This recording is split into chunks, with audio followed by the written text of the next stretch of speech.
Void Miner, Ashes of Helix, Part 4, Chapter 30.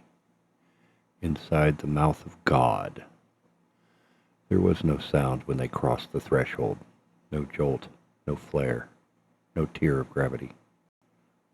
Just a single moment where the stars blinked and didn't come back. Arg stood at the helm, hands steady on the controls, eyes locked forward. The Dust Widow was no longer in space, not as he understood it. The viewport showed only shifting gradients of silver and black, like being inside a mirror that reflected not light, but possibility. Kara gasped as the console's displays inverted. Lines of Helix script began to scroll in reverse.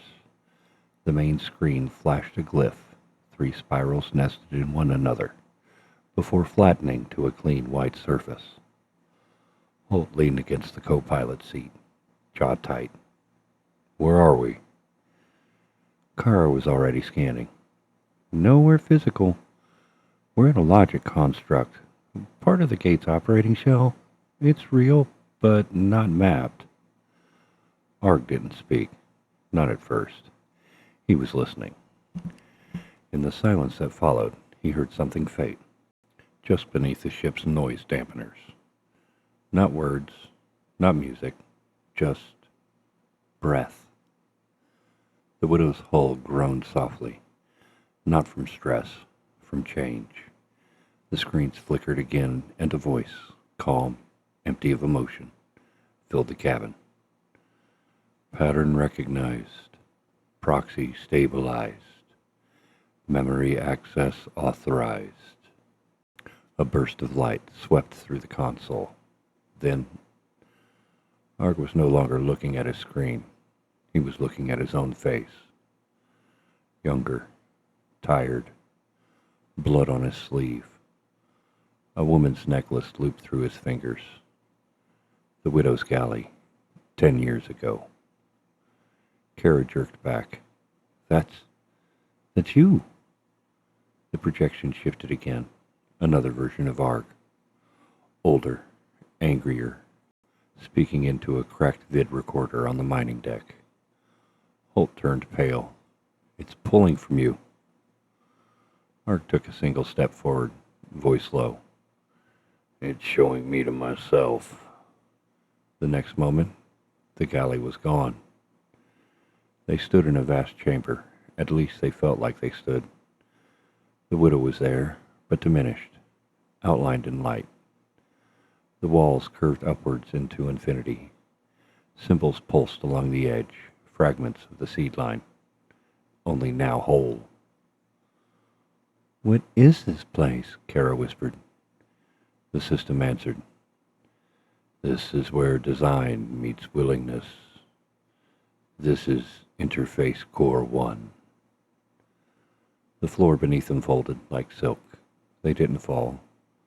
They were simply somewhere else. A raised platform stood ahead, and on it, a chair. Simple, clean, waiting. Arg stared. "No," he said aloud. "I'm not your engineer. I'm your proxy. I'm just—" "You are the one who chose to come," the voice replied. "You are the one who refused to look away." Kara reached for Arg's arm. "You don't have to sit in it." Holt stepped forward. "But if he doesn't, somebody else will." Arg looked at the chair. It wasn't a throne. It wasn't even comfortable looking. But he understood what it was. Not control. Contact. A way to speak. To complete what Chloe started and what Helix died to keep hidden. He took one slow breath, then stepped forward.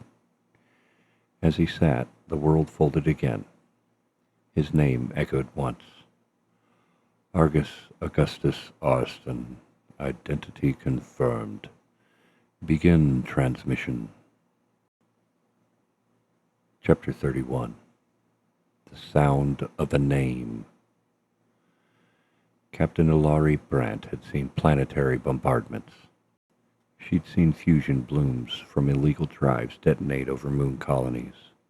She watched Helix's final station collapse inward from gravitic failure.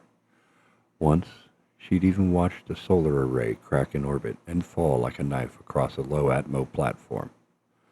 But this wasn't destruction. This was reveal. The interface gate did not open in the traditional sense. It did not split. It did not hum. It did not blaze. It folded, smoothly, silently, like the universe was stepping aside to let something older slip forward. On the Delphine's command deck, warning lights blinked to life. Not in red, not in yellow. In a soft violet, never used, coded for unknown atmospheric logic. Brandt stared at the pulsing waveform forming on the projection display. 3 rings, 1 voice. It came across every ship channel, encrypted or not. It bypassed Union relay commands. It pierced firewalls and silenced jammers. Not a sound, just a presence. And then, Augustus Arsten. Brandt felt the name in her skull, not in her ears. Lieutenant Hahn reeled back from the console. Ma'am, every system just acknowledged the same identifier, that name, across all bridge software. Our targeting matrix logged it as Command Origin.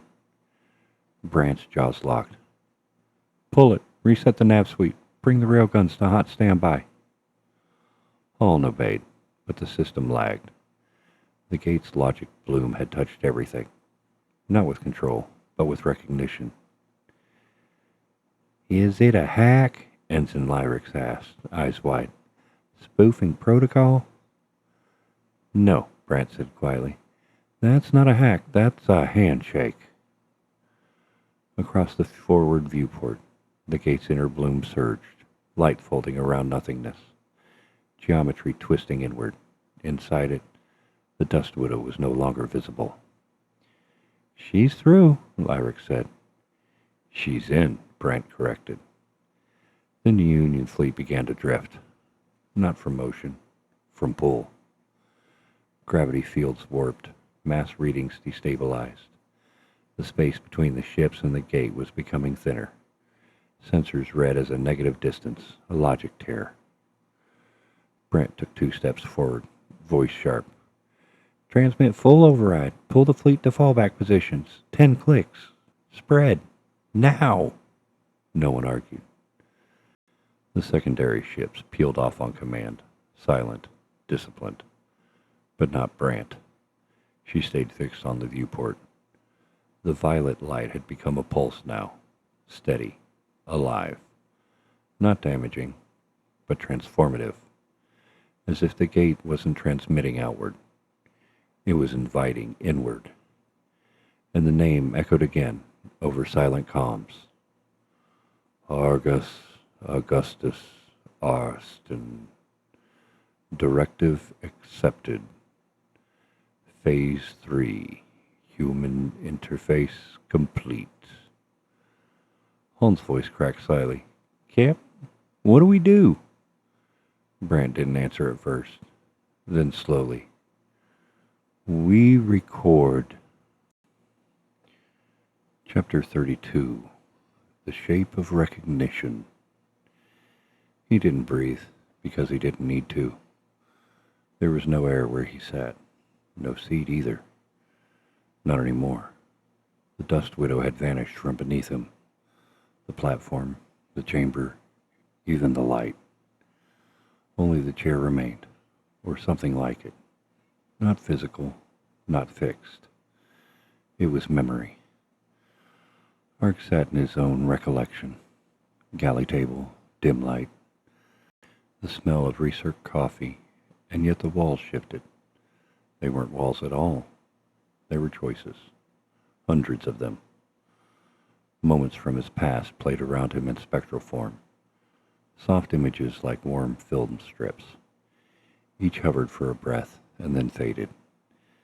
His first solo ore pass near belt 422 TAC K. The first time the widow's drive failed mid-burn. His wife's hands fitting the weld torch back into his cradle, the way she laughed before the accident. The gate was sifting through him, looking not at who he was, but at what he meant. Then came the voice. Augustus Arsten. It did not echo in his ears. It echoed through him, in bone, blood, in the ache behind his ribs. He opened his mouth, but nothing came out. Not yet. The system wasn't waiting for questions. It was laying foundations. The light returned. Only now it wasn't abstract. It was a map. Not of the belt, not of space. Of thought. Recursive curves. Spiral lines folding into self-confirming shapes. Kara had called it logic structure. But this was beyond code. This was design with intent. Origin confirmed. Sequence inherited. Arg's hands tightened on his knees. I didn't build this, he said aloud. I didn't ask for it. You did not need to. You became it. He stood, not by muscle, but by decision. The chamber bent with him. For the first time, he saw others. Not people, but forms. Faint silhouettes far off, like observers. Shadows beyond the walls of this system, watching, waiting. And in front of him, still glowing, was the chair. But now it had changed. It bore no controls, only a mirror. It showed not his reflection, but the gate itself, through his eyes. Human interface complete. Design loop finalizing. Arg stepped forward. What are you? The voice replied. We are not what you think. We are not machine. We are what remains when civilizations try to speak beyond themselves. Kara's voice broke through, distant, muffled, coming from behind the wall. Arg, are you in control? We can't reach you. Something's changing. There's lights outside. Union ships are pulling back. He turned to look, but there were no walls, no door, no ship. Just signal. It pulsed once more. And this time, it didn't just say his name. It asked, Do you wish to open the rest? His pulse thudded in his chest. Not fear, not awe, but a bone-deep recognition. They came here because of me, but I came here because of them. He looked into the mirror and saw the stars waiting. Chapter 33. That Which Anchors. He didn't answer the gate, not at first. The mirror stood before him still, formless light, its surface reflecting not on his face, but the shape of his choices. Threads of memory ran through it like veins in stone, webbing out across the platform. He saw the belt, the widow, Kara, Holt, the quiet years of silence, when mining the black was a kind of penance.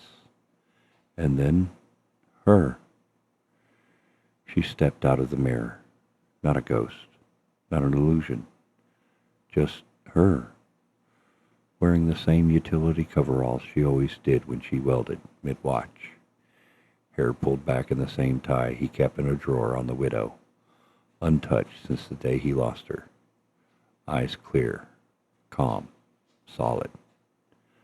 Arg didn't move, didn't speak. She stepped closer, hands loose at her sides. You look like you haven't slept in years. Arg swallowed. You're not real. She tilted her head. I was, and I still am.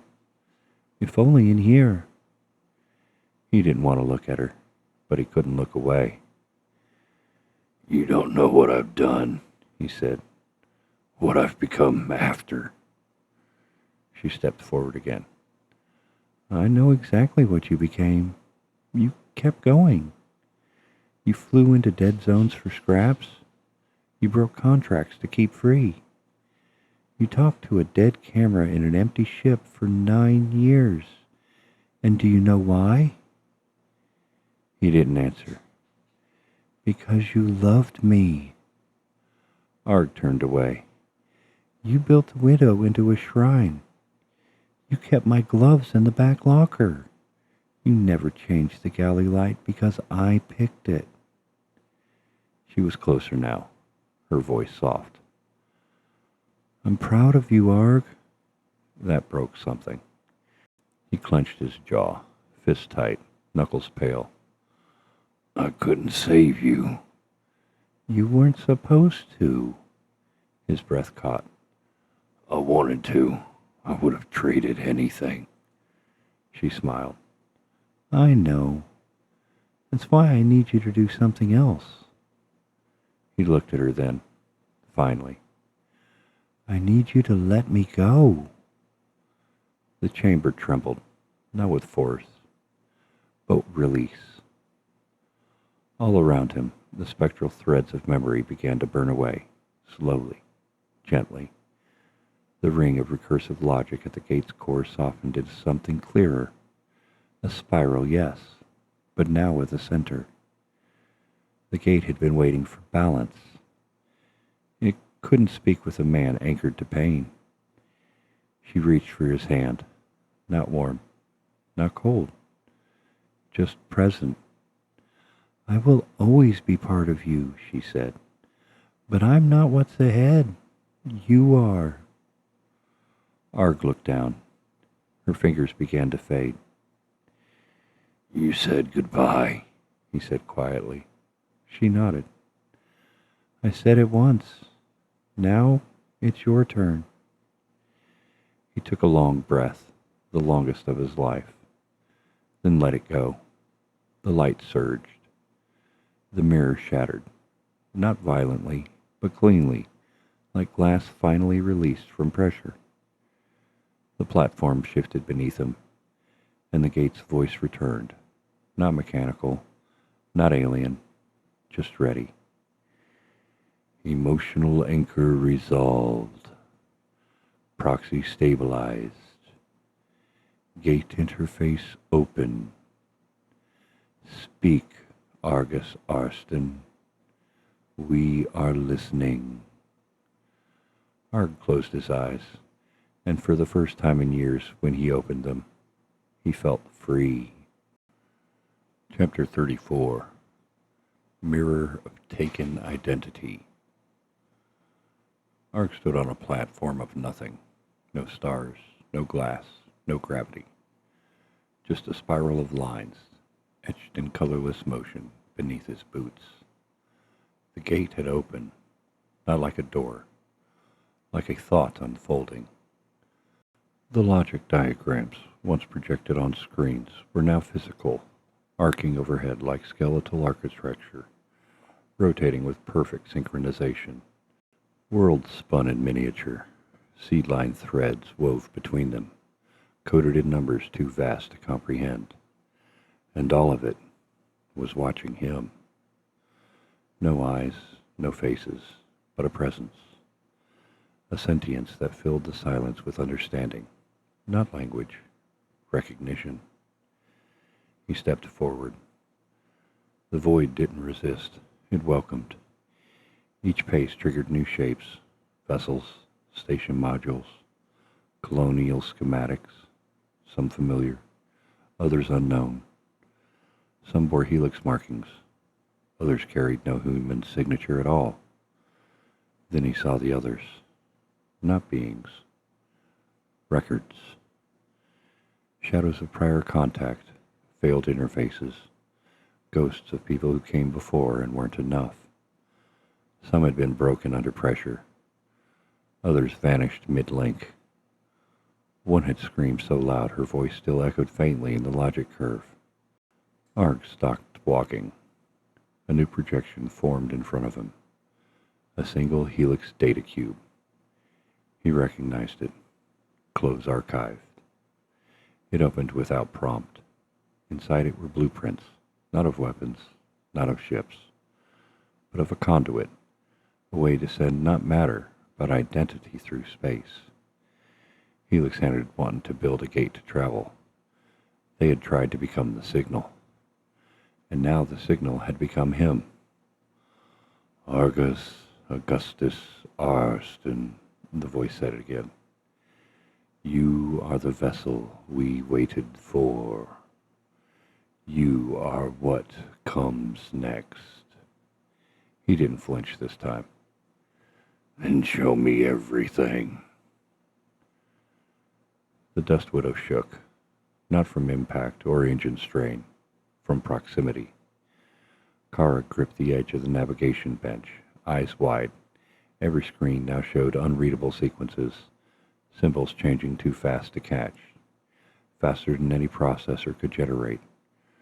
Her heartbeat thundered in her ears. Holt floated beside her, one foot braced against the bulkhead. I've lost internal timekeeping, he said. It's looping, like the ship can't agree on what second it is. Grav plates are flickering, Kara whispered. Something's wrong with the space itself. The chamber lights dimmed, then pulsed. Not irregularly, rhythmically. A heartbeat. Kara turned towards the hatch, where Arg had gone still. Arg? She called. Can you hear me? No response. She stepped closer, then stopped. He wasn't gone, but he wasn't there either. His body sat perfectly still in the interface seat, hands resting on his knees, chest barely rising. The console in front of him had gone dark. Only his eyes were lit faintly, like stars through fog. Holt stared. That's not just feedback, he said. That's something looking through him. Kara didn't move. Arg, she whispered, voice breaking. If you're still in there, come back. The walls around them hummed softly. Then one console lit up again. Text scrolled across it.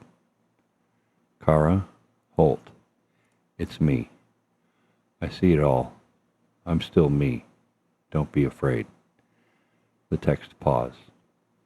Then came the last line. But we're not alone out here, and we never were. Chapter 35. When the Horizon Folds.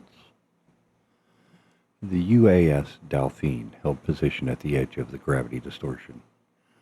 From the bridge, Captain Ilari Brandt watched the gate, and the gate watched back. Its structure no longer shimmered. It pulsed, deliberately. Rhythmic waves of violet-blue light arced out from its core, bending around the geometry of space like a lens focusing on something behind reality. Mass shift again, Hans said. His voice was tight. We're picking up fluctuations in the center that don't match any stable field theory.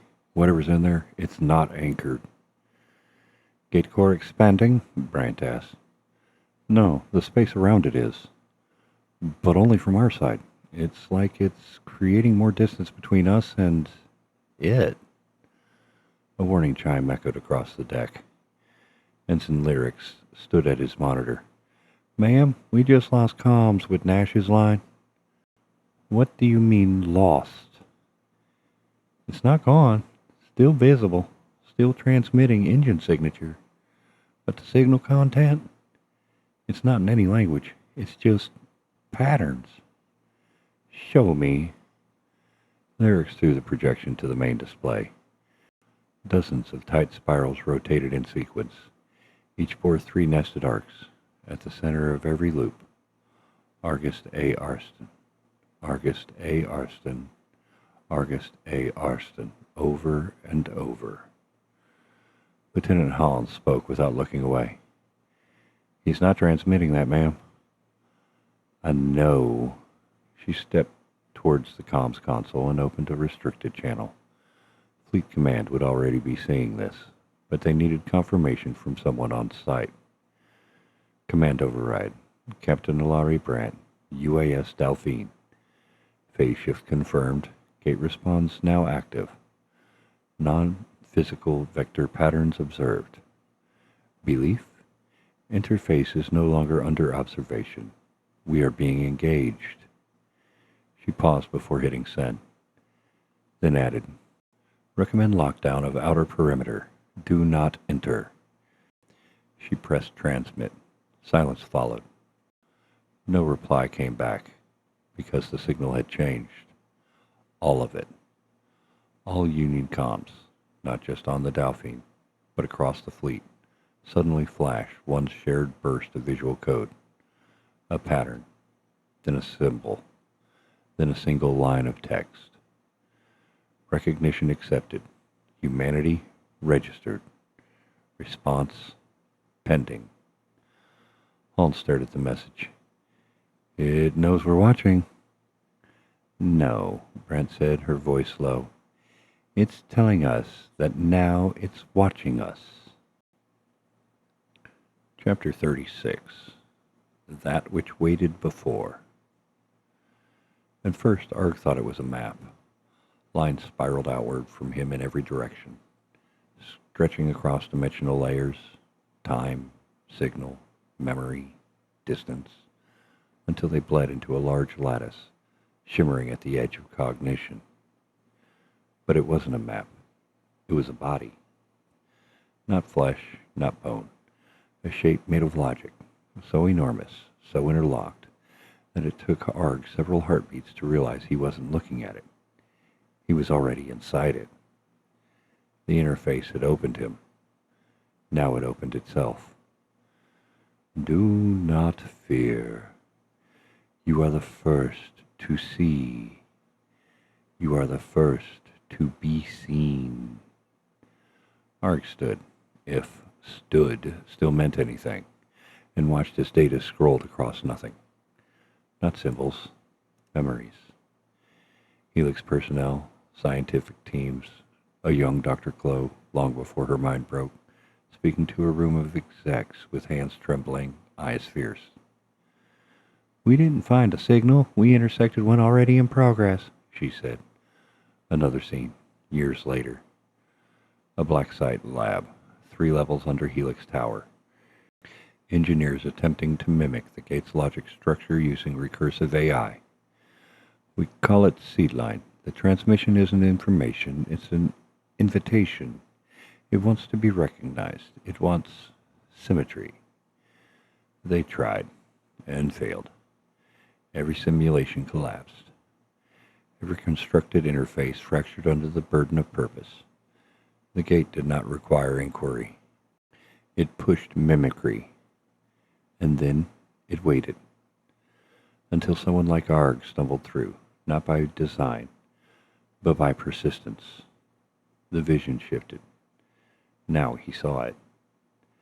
Beyond the lattice of Helix's reach, beyond even the far curve of Vort, a black structure, ringed in lightless arcs, nested deep inside the edge of the void. Not dead, not dormant, asleep. Waiting for the gate to open a mouth through which it could speak, not to invade, not to conquer, but to answer. Then came the final truth, delivered not as a voice, but as certainty in his bones. Helix thought they were building a conduit to power, but they were building a question, and they had no idea what would answer. Arg looked down. His hands were changing, not in form, but in perception. He could feel a signal pulsing through him, not code, recognition. He was the answer now, not because he was special, but because he had endured. He had survived not just the belt, not just loss, but silence, the kind of silence that breaks most men. And in doing so, he had become the one thing the signal could finally accept. A voice without expectation, A man who would listen first. A moment later, the lattice began to dim. A shape pulsed at the core. Then a name. Arg Arsten. Pattern stable. Human signature complete. First gate opened. And behind it, deeper still, another, larger, further, waiting. This is not the end, the presence said. This is the first step. Chapter 37. The space between. The Dust Widow was no longer still. It hummed, not with engine strain, but with presence. Kara stood at the diagnostics panel, watching every system run a different protocol. The screen flickered between standard diagnostics, recursive C-line code, and something she couldn't read at all. The letters were familiar, but the grammar wasn't human. "What's happened to the ship?" he asked, low and tense. "We lost thrust control 5 minutes ago." "She's holding station without us," Kara muttered. "Gravity plating just stabilized itself." "She?" Kara touched the panel like one would touch the railing of a childhood home. "The Widow's never done this before," she whispered. "I think she's responding to him." Across the cabin, Arg sat in the chair, still unmoving, still different, but now different. His skin looked pale, but not sick. His posture hadn't slouched. If anything, it looked perfectly aligned, as if someone inside him had aligned itself to whatever grid the gate was drawing. His eyes were open, straightforward, and faintly aglow. Holt knelt beside him, 2 fingers on his wrists. "He's breathing." Kara nodded. "I know." Then the lights dimmed. The ship grew quiet, not powered down, but waiting. Every surface felt charged. The air didn't carry weight, but intention. Then a sound so soft, Kara thought it was vibrations in her jaw. Arg's voice, not from his mouth, from the console speakers. "I'm still here. It's bigger than I thought." Kara stepped forward. "Arg, can you hear me?" "Yes." A pause. Then, "I see what Helix tried to do. I saw what they woke. And it's alive, Kara.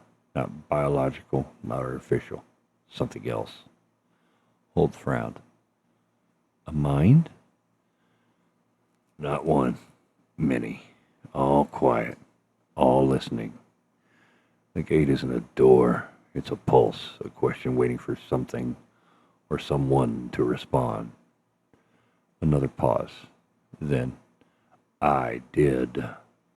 Something like knowing. And outside the Widow, the interface spiraled, opened once more, toward something larger, waiting.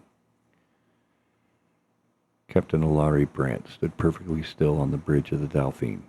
No orders were given. None needed to be. The entire crew stared in silence at the main screen as a slow ripple, at first faint, then unmistakable, rolled across the space between the fleet and the gate. Not a wave of light, not energy, something deeper. Time dilation. Holland had called it. Space was moving slower near the gate, but only from their perspective. Inside, things were accelerated, logics were compressing, and the Widow, still there, was not glowing at its core. Bryant stepped closer to the display. "She's holding station. No drive flares, no drift." Hall nodded. "It's like they were holding their throne. The grav distortion around her is stabilized. Not natural, not even mechanically engineered. And not by us." Lyric's voice cracked through the side console. "Picking up long band harmonics, matching the earlier spikes from the gate." "Translate." "It's not a language." "Pattern." Lyrics looked back over his shoulder, face pale.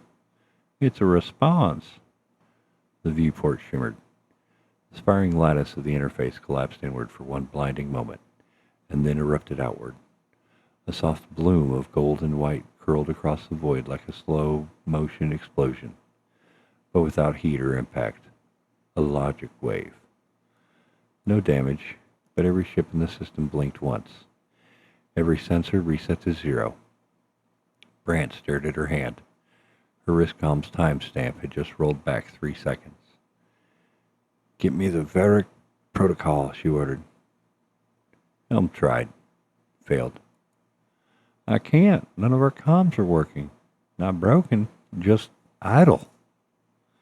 The forward monitors flickered, then settled, and displayed a single message wide across every active screen. Signal complete. Observer confirmed. First gate of stabilized next vector unlocked. Silence. Then the gate pulsed again, this time not forward toward the widow, but out, beyond. Toward the second structure Arg had seen, Lyrix's hand trembled. There's something moving out there, ma'am, past the edge of the Ort." Hahn leaned forward, frowning. "Nothing's supposed to be out that far." Brant's face hardened. "Something is now." Chapter 38. The descent begins. He could feel it before the ship could register, a low ache behind the eyes, a quiet pressure in the base of his skull. Not pain, not fear. Alignment. Arg stood in the center of the Dust Widow's cabin, freshly stepped down from the interface chair. His boots touched the deck plating like he'd never left it, and yet every system around him now felt aware. The ship pulsed faintly beneath his feet. Lights didn't flicker. They breathed. Not with electricity, but with intent. Kara stood nearby, arms crossed, not with doubt, but with concern too large for words. "You're really going," she said. Arg nodded once. "I think I have to." "What even is it?" Holt asked. He sat beside the sensor array, hands loose, voice low. "That second gate, that structure, the Union's seeing it now, too." Arg looked towards the front viewport. Where once had been stars and scattered light was now a soft darkness, folded space. The first gate had changed its shape, not closed, not withdrawn, but redirected. Now a corridor of folding signals stretched away from it, toward a pinprick of geometry so distant it felt unreal. "I don't think it's a gate," Arg said. "Then what is it?" Arg's voice dropped to a near whisper. "A listener." Kara stepped closer, tone soft but sure. "You said it spoke to you, that it saw your memories, your past, and let you keep going?" "It did more than that," Arg said. "I wanted to know if a voice like mine, quiet, flawed, human, could carry the weight of what comes next." "And what comes next?" Holt asked. Arg didn't answer, because he didn't know. Not entirely. But something inside him did. A bone-deep sense of readiness, like a door in his own heart had cracked open and found there was still light inside. The Widow's systems shifted again. The engines came online, not powered, but guided. The ship rotated slowly, aligning toward that distant shimmer.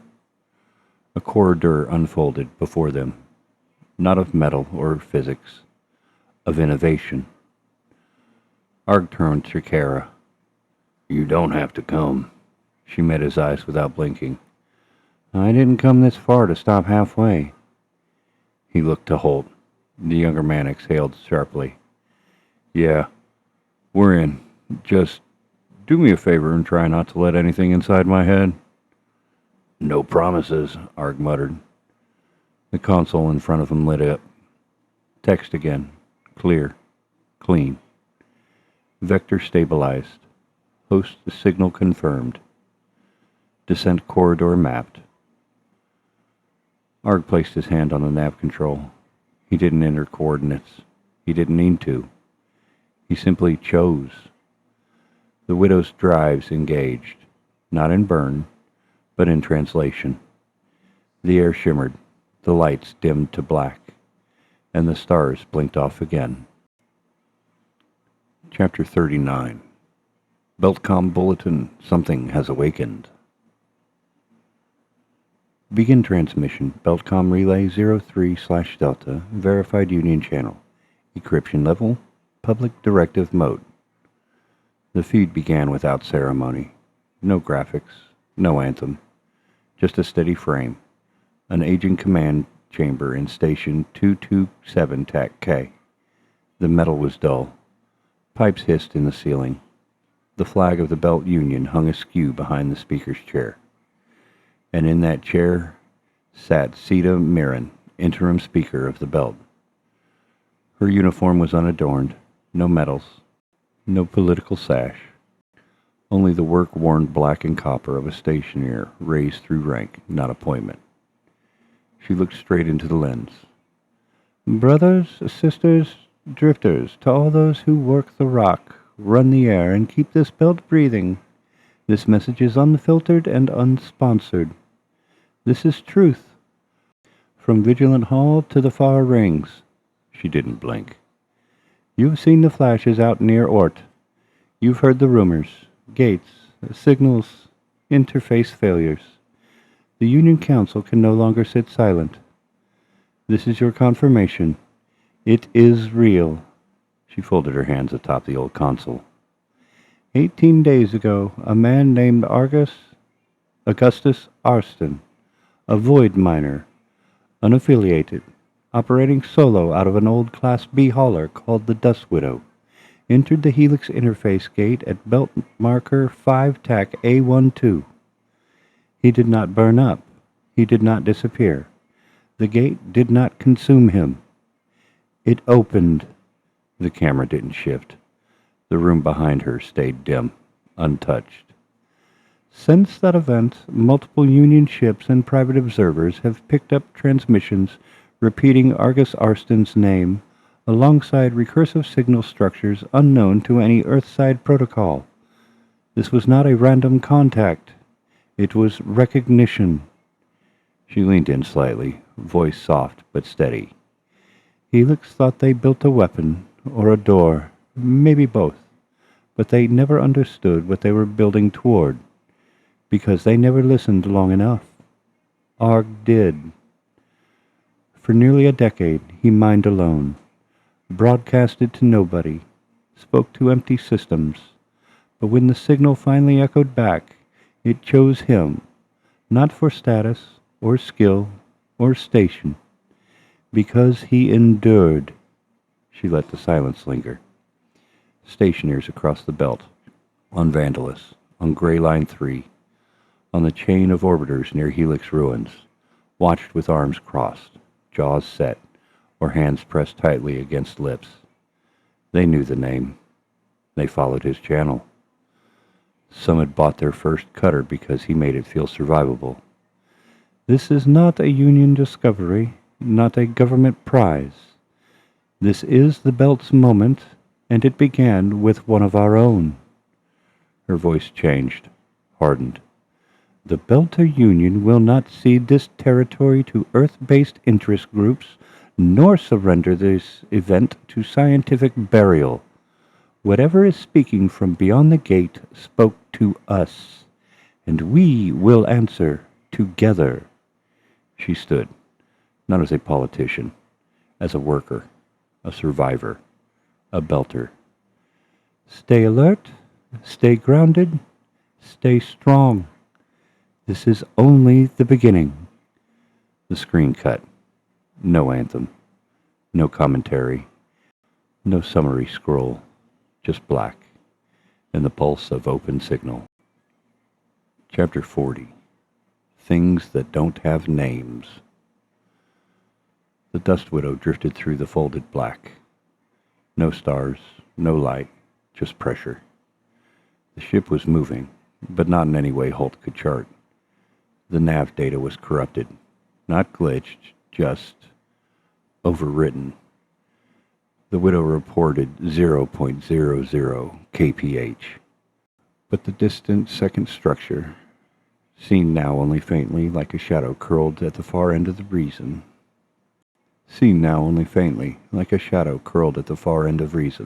was growing larger.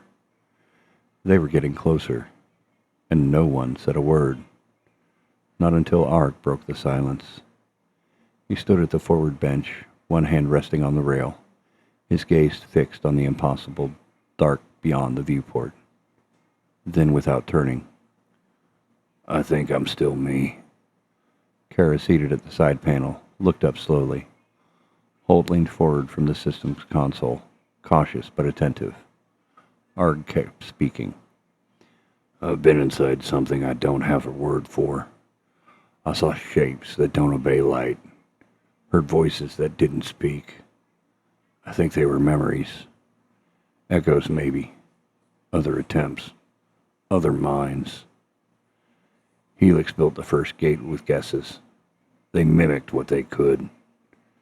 Maybe they thought they were controlling it, but it was already watching, listening." He paused, brow furrowing. Then he looked back at them, not distant, not blank, present, waited, alive. "It didn't pick me because I was special. It picked me because I didn't expect an answer.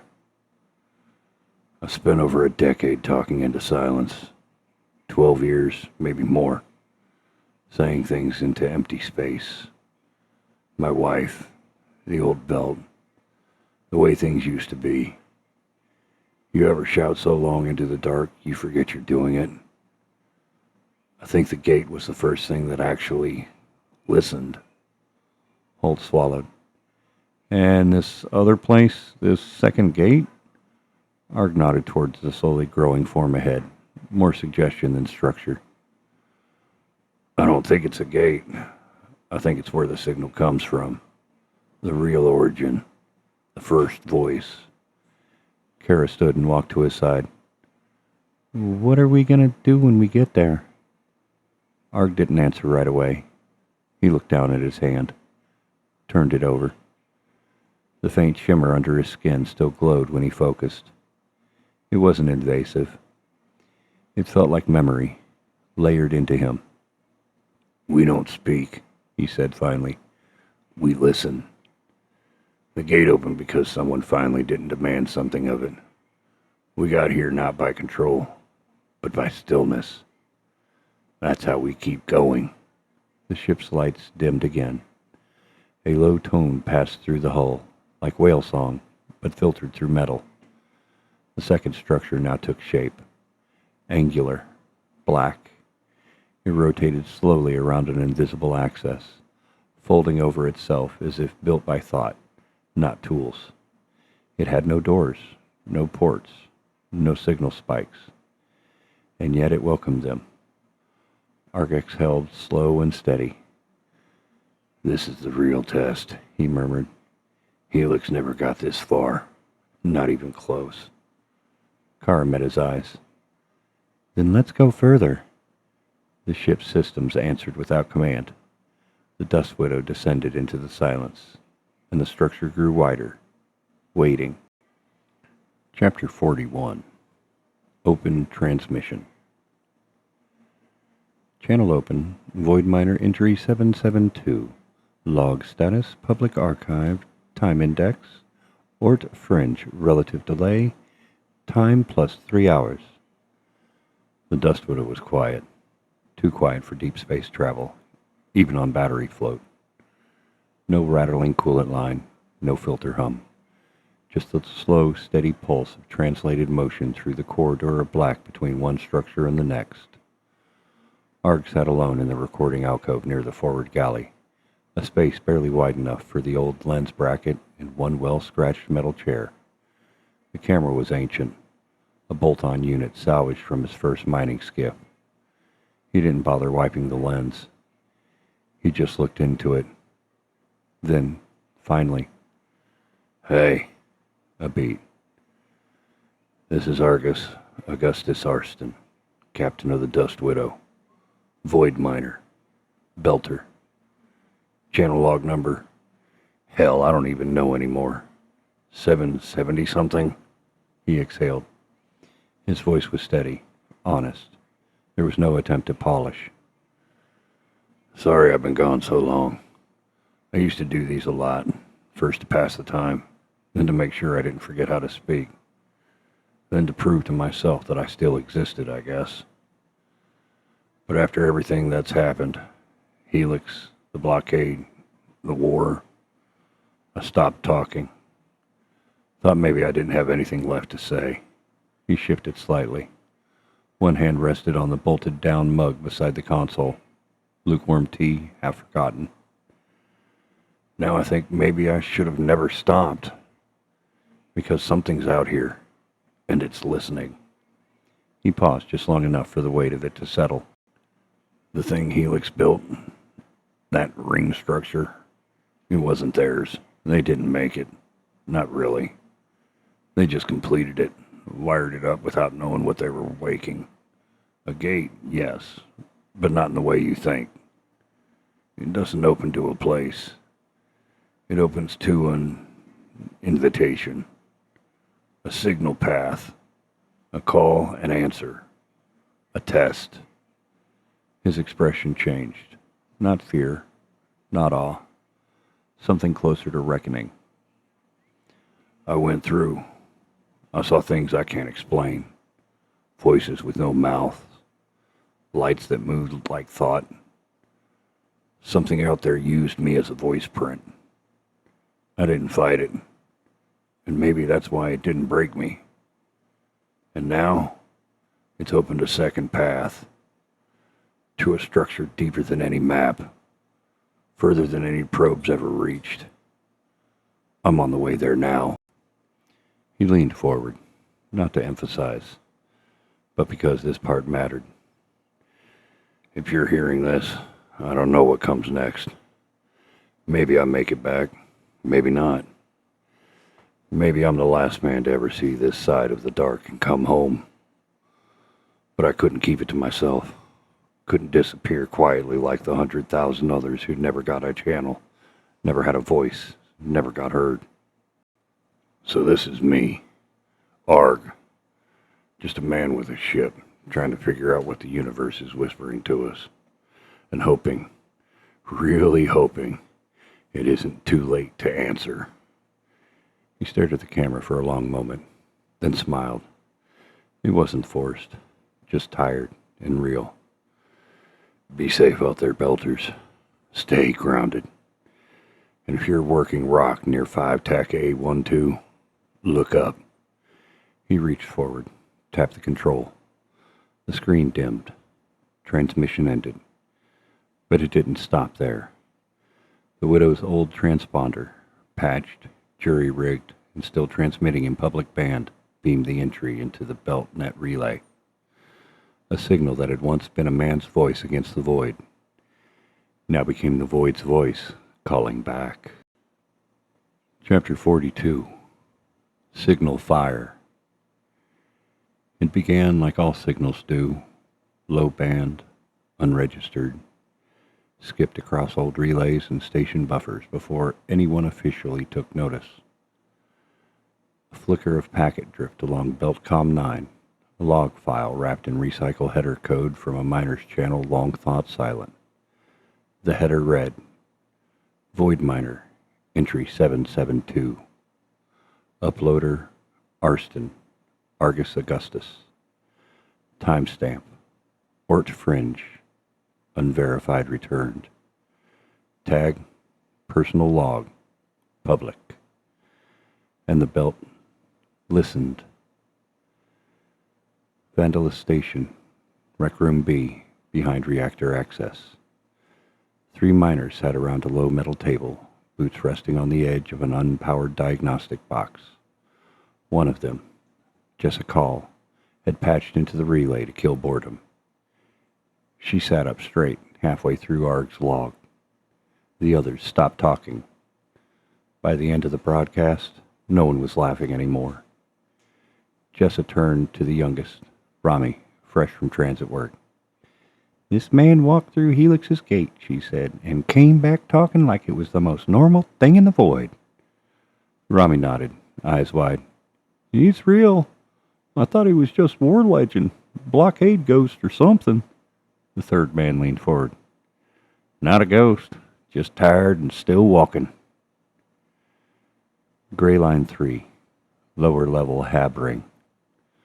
A mother, Elin, sat hunched near the duct intake of her sleeping unit, watching the log on an old handheld screen. Her 2 children slept beside her, too young to understand what the words meant, but she did.